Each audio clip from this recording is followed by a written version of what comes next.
On the outskirts of Bejiao Tavern, a master and his minion seek service for the night. The place was dark and gave off an eerie atmosphere to its visitors. Once inside, there was not a single soul to be found. This angered the minion, in a hurry to service his master. Suddenly, noises could be heard from fast footsteps running on the second floor. There, a beautiful maiden emerged that bewitched the two travelers. She was like an angel that had descended from above. She neared them, stating she was the landlady, clearly provoking the two men of their thirst. She then asked for her husband to greet them, and her supposed son follow suit. The master took a liking to the maiden, asking if he could replace her husband and father her child. Without hesitation, the minion eliminated her husband.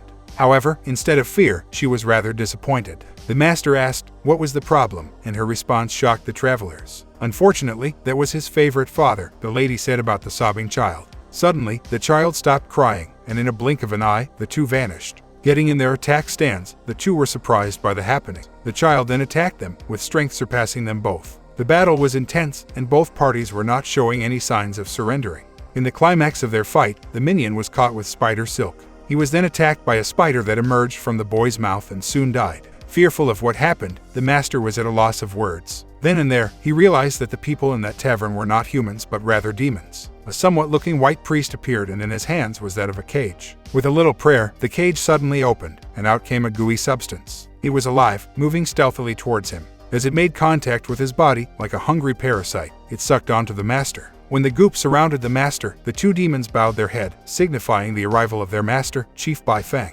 The master then rose, and as the goop completely settled inside of him, his demeanor changed drastically. Chief Bai Fang has finally occupied this vessel, and soon he would be out to seek the man from Miss Sek to get his Jia from him before it was too late. In the buzzing town, everyone was out to do their business. Our protagonist, Zhutong, was aimlessly walking along the busy street, not realizing a talisman attached itself to him. Soon, it fled as Zhutong approached a commotion. It was his underling getting into a fight with a young master. Little Flea, his subordinate, was under the mercy of the spoiled young master. He made Flea balance numerous expensive pottery as a means of entertaining himself. Zhutong came to the rescue, avenged his subordinate, and made the young master do the same task as a form of punishment. He threatened the young master, requesting for him to apologize to Flea and bring a peace offering as compensation. Once he had enough of tormenting the young master, he punched him and left. Of course, this greatly humored the townspeople, not liking the young master one bit. He then vowed to avenge himself against Zhutong soon. Away from the fight, Zhutong lectured Flea, saying no one was allowed to bully her in Liuacha town. Greatly, he was disappointed his underling was a coward. Zhutong then asked how Flea was bullied, and she stated everything to the tiniest of details. As they talked, people were continuously giving them food and goods. Flea expressed her devotion and loyalty only to Zhutong, which the latter believed in. The goods, however, were all given by Zhutong to this homeless person, lying by the side. Flea asked, "Why did you accept these then?" To which Zhutong replied, "I may not accept these, but they have to." Bothered, all Flea could do was the question in her mind. Suddenly, a soldier arrived announcing the arrival of a thief who stole a national treasure. He declared that whoever captures this traitor would receive 1,000 wealth worth of gold.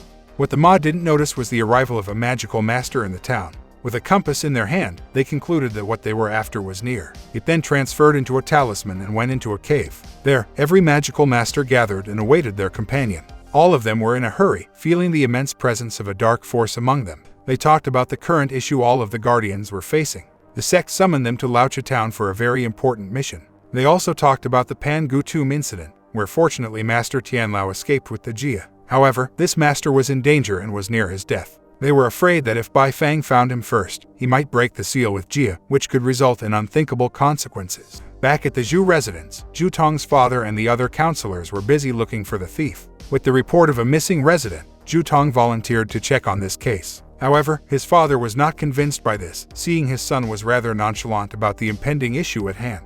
He ended the meeting, asking the others to review what they talked about, and continued to worry about his son. In his room, Zhutong was busy doing what looked like voodoo magic on a paper doll. Soon, Flea entered the room together with the spoiled young master. As promised, he was there to apologize to Flea and also brought a gift. As Flea finished taunting the young master, Zhutong then asked for him to leave. But with provocative words, he tempted Zhutong in accepting the gift he had prepared. Unknown to them, this gift, however, would be the Achilles heel of the Zhu family. As Zhutong arranged the decorative gift, his father suddenly arrived in his chamber. He was rather disappointed with his son, assuming that the latter was not serious about being the sheriff of the town. Of course, this bothered Zhutong, for he believed his father does not trust him with the heavy task of the town. But his father retorted, "Are you capable of handling the important cases?" This angered Zhutong, who questioned his father's judgment. The father-son argument continued, resulting in Zhutong vowing to capture the thief, Liu Sanxing, and present it to his father. What he didn't notice was the doll moving on its own as it flew away. The next day, Zhutong went to the local pub to investigate Liu Sanxing together with Flea. Confident about their disguise, Zhutong was determined to find any information about the thief. Unlike him, Flea was rather skeptical about her master's plan. Without Flea, Zhutong entered the place and started warming up to the locals to fish out information. One after the other, Zhutong tried his best to coax the drinkers into sharing desirable info, but to no avail. In the end, a long-haired man caught Zhutong's attention. As he approached the man, thinking he was Liu Sanxing, Zhutong didn't hesitate to wrap his arms around him as he whispered, "Do you know where Liu Sanxing is?" However, he was disappointed to discover the man was an imposter, not the one he was looking for. Defeated, he tried to walk away but stopped when the former stated he was looking for Liu Sanxing as well in that pub. Zhutong then approached the man once more, intrigued and anticipating any information he could extract from him. When the man tried to oppose him, Zhutong was angry and fought with him. The man then resorted to asking for assistance from the other customer, offering them bribe money to help him. But Zhutong outsmarted the man, like the young master that he was, offering tenfold the man's coins. In the end, the man could only become Zhutong's dog, giving him the information that he seeks. The man stated his companions did see Liu Sanxing. However, he was acting rather suspiciously. Zhutong then searched the place in hopes of finding the answers himself. As he walked around, guided by his curiosity, he came across a storage room. Inside, a dead body was lying on the table, which shocked Zhutong. Out in the corner, the demon child arrived and chopped a limb of the corpse. Frightened when the child faced him, Zhutong was overfilled with anxiety as he lost his balance and fell. About to exit the place, he was surprised to see the hall was covered with spider webs. Nevertheless, he continued his escape, asking for help from the other customers. As Zhutong arrived at the dining area, frantically asking for help, he discovered everyone was already captured. Suddenly, the demon spider took hold of Zhutong, capturing and almost devouring him whole. Fortunately, he escaped in the nick of time as a fair maiden arrived to his rescue. She then came face to face with another demon which resembled a poor skeleton lady. The enemy also had the ability of a spider, shooting webs at the maiden and crawling amongst the walls. They broke into a heated battle, where neither one of them was showing any signs of giving up. When the maiden thought she had gained the upper hand, the monster proved her wrong. Fortunately, her companion arrived on time and assisted her. Amidst the battle, Zhutong was hit on his head, causing a concoction. After the fight, the two magicians reverted things to normal. Zhutong slowly regained consciousness, feeling quite confused. Seeing everything was back to normal, he was skeptical of what he just witnessed. Before he could dig further into the issue, Flea arrived with bad news. Without any hesitation, Zhutong left the pub and immediately went home as the two guardians looked at his disappearing figure. As Zhutong ran home, he could vividly remember the horror he witnessed in the pub. Indeed, he was certain he saw a monster back there. As he ran back home, Flea could only watch him flee. Back in the Zhu residence, Zhutong's father was framed for colluding with the thief Liu Sanxing, with the evidence being the gift Zhutong received. The emperor then revoked Zhu Shaoyi's position as the governor of the town, gave this position to the young master's father instead.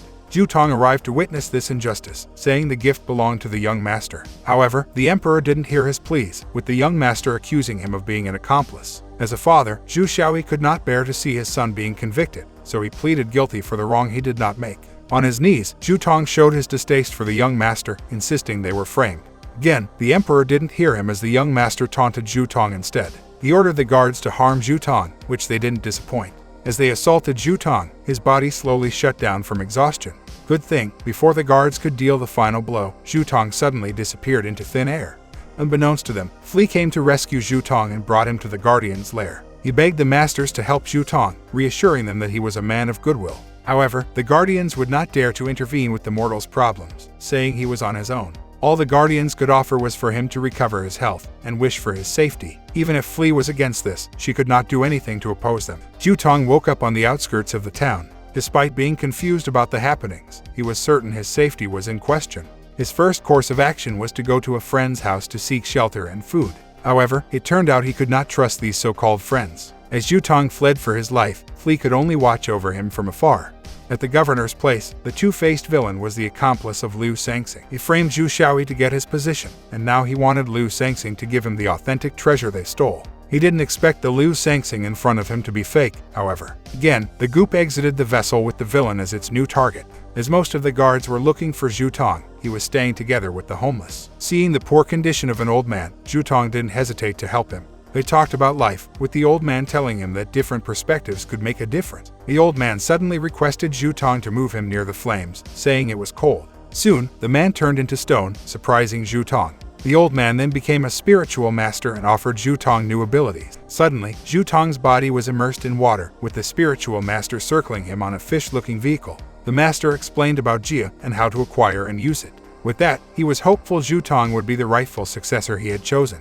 When Zhutong woke up, surprisingly he could control things around him. Fair enough, he grew confident in his newfound abilities and proceeded to rescue his father. His father, captured, was deeply worried about Zhutong, but all he could do was wait. Zhutong, skillfully infiltrating the tower to look for his father, accidentally made a mistake and was almost caught. Fortunately, he escaped and went to rescue his father as planned. But Zhu Xiaoyi was stubborn, not wanting to leave his cell. He believed this was a fight amongst positions, thus his downfall was imminent. He asked Zhutong to go without him, to seek help and not worry about him. However, Zhu Xiaoyi's execution was imminent. Before Zhutong could leave the town, he returned to rescue his father again. He fought for their lives, wanting for both of their safety, but he was given a life-threatening blow, scaring everyone around him. Fortunately, the charm bestowed upon him worked, saving his life. However, this alerted the enemy, seeing a member of the Mist sect among them. The Guardians appeared to assist Zhutong, with a giant snake as their enemy. Everyone was in a panic, afraid of what they were witnessing. Soon, a heavenly fight broke off between the serpent and the masters. As the battle progressed, Bai Feng showed his powers and near Zhu Xiaoyi. Against Zhutong's will, Bai Feng disintegrated his father, causing rage to overflow in his heart. As a result, he mistakenly released his abilities, informing the enemy of the Jia he possessed. As they retreat to ensure everyone's safety, the masters escaped with Zhutong. The enemy then set plans to trap the masters and Zhutong within the boundaries of the town. They were determined to catch him and acquire the Jia he held. The masters then tended to Zhutong's needs. When he awoke, he was given the choice to either avenge his father blindly or be trained to become one of the masters. He chose the latter, ready to embark on the training. Immediately, they began their rigorous training in preparation for the battle. His masters made it seem easy to control the Jia. However, Zhutong was having a hard time. His first attempts were futile, causing his masters to even consider taking the Jia out of him. With tons of patience and meditation, Zhutong slowly calmed himself. However, he couldn't find peace. His other master then shared her own experience. She advised him to let it go. Later that day, Zhutong and Fli talked about themselves and their adventures together. As they talked, Zhutong found the motivation to pursue his goals. Every day, he trained himself to the fullest. Indeed, it was not easy, but together, they achieved their goals of strengthening themselves. Zhutong used his anger toward the man who eliminated his father as fuel to keep on improving himself. Finally, he was able to make use of his abilities. Seeing Zhutong's impressive improvements, the masters were convinced. As planned, Zhutong was now ready to face the enemy and be part of the Mist sect. As a welcome announcement, Fli iterated the rules of the pack, momentarily stopping at Rule 3 where no personal relationship amongst the member was allowed. Once done with the formalities, the masters welcomed Zhutong to the Mist sect. As a welcome gift, one of the masters strongly kicked Zhutong, earning a small protest from the latter. In celebration, Zhutong took out a bottle of liquor and offered it to his fellow Mist sect masters. They were to celebrate this occasion, but tomorrow they shall face the enemy. However, Zhutong had other plans. He took Fli's amulet once she was drunk. However, he was guilty of his actions. The spoiled young master was now busy with his entertainment that he didn't notice Zhutong. He was here to avenge his father by punishing this man before him. When the guards arrived, he attacked them with ease and proceeded with the young master. When the enemy appeared, Zhutong tried intimidating him by having his son in his hands. However, this backfired, with the white priest eliminating the man himself. There, the fight began between the two forces. At first, it was a fight for equal footing. However, Zhutong was far more powerful than before. On one hand, he was successful in diminishing the white priest. Bai Feng was impressed by Zhutong's improvements, but the latter was not interested in his complimentary. With Zhutong's rash actions, the enemy got a hold of his Jia. Before the enemy could harm Zhutong, Fli shielded herself to save him. Afterward, they escaped toward their hideout. Fli was struggling to make words, but she was trying to convey her feelings to Zhutong. However, their time was up. Fli has unfortunately met her end. The other masters gathered around Fli, mourning for her. At the same time, Bai Feng had started his devious acts. The others sensed this and were on their way to stop him. When Zhutong tried to partake in the action, one master stopped him, asking him to say something. Zhutong admitted his wrong, saying it was he who caused Fli's passing. Correcting himself, he stated he did it all because of revenge. More angered, the master said, with Bai Feng opening the seal, Fli gone, and thousands of innocent lives at stake, who will take responsibility? She made Zhutong realize how selfish he had been, and to take responsibility for his action. Zhutong was forced to not attend. Bai Feng had now acquired phenomenal magic beyond everyone's belief. With the end in sight, the masters continued to save the innocent. When the attack started, all were at his mercy. The masters then arrived at Bai Feng's realm, ready to fight with him. However, the fight was not going to be easy. Together, the masters attacked Bai Feng with all their might, but so far their actions were futile. But they were not discouraged and continued to give their all to the fight. However, Bai Feng's abilities surpassed theirs, making the battle one-sided. One master created a giant bell in hopes of storing Bai Feng within it. Together with the other masters, their goal was to suck Bai Feng into a vessel that they could easily destroy or guard later on.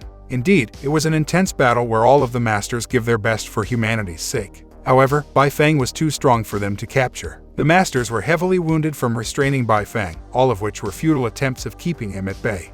By this time, it was Bai Feng's turn to capture the masters in his hands. He played with them, showing no mercy at all. Zhutong, however, was still struggling to get free from the spell that befallen him. In his struggles, he imagined Flea was talking to him about their past, reliving the time they first met. Flea stated how her boss had this tenacity and persistence in him long before his revenge for his father and the Mist Sect. Indeed, Flea was encouraging her boss to not give up and be himself. Suddenly, he remembered what the old man taught him before. By this time, Zhutong was certain he got what the old man was trying to convey. Like a ball of fire, Zhutong traveled towards the battle. In his mind was the saying his father left for him in the dungeon. This time, Zhutong's eyes are filled with the fires of determination and will. As he approached the battlefield, he came to realize his past mistakes. Being blinded by anger and revenge, his resolve would indeed falter. However, if he was sincere and fought not for revenge, he would stand victorious. He now knew, through the hardships he had to undertake, that the key to defeating the enemy was eternal peace.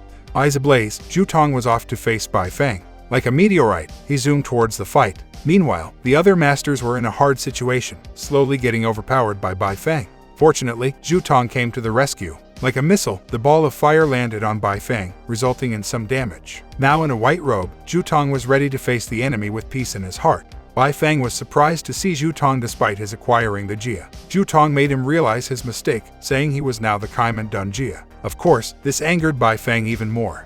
Immediately, Bai Feng tried to attack Zhutong and the other masters. However, before he could land a blow, Zhutong created a shield to stop his pursuit. In his fight with the dark entity of Bai Feng, he showcased the learning he acquired from his masters, gaining their approval and satisfaction. But Bai Feng was not going to be defeated that easily. Nevertheless, Zhutong emerged victorious, with Bai Feng's spirit in his hand. The other masters were fascinated by his powers, and greatly impressed with his improvements. And with Bai Feng tamed, Zhutong banished him once more by sealing his spirit into the vessel holder. By this time, Zhutong has confined Bai Feng, never to wreak havoc once again. Zhutong neared his masters, happy that everything has come to an end. Of course, everyone was indeed happy with the results. The townspeople are now safe from harm's way, and like any busy day, they were out doing their business. Zhutong has returned to his town, humble and of service to his fellow townspeople. He was back from being the sheriff of the town. Of course, he didn't forget to pay respects to his father and flee after the fight. However, this time, Zhutong was more composed and proper. He was not the same man who was blinded by revenge. This time, he was a member of the Mist Sect, a group of masters ready to serve the people from evil.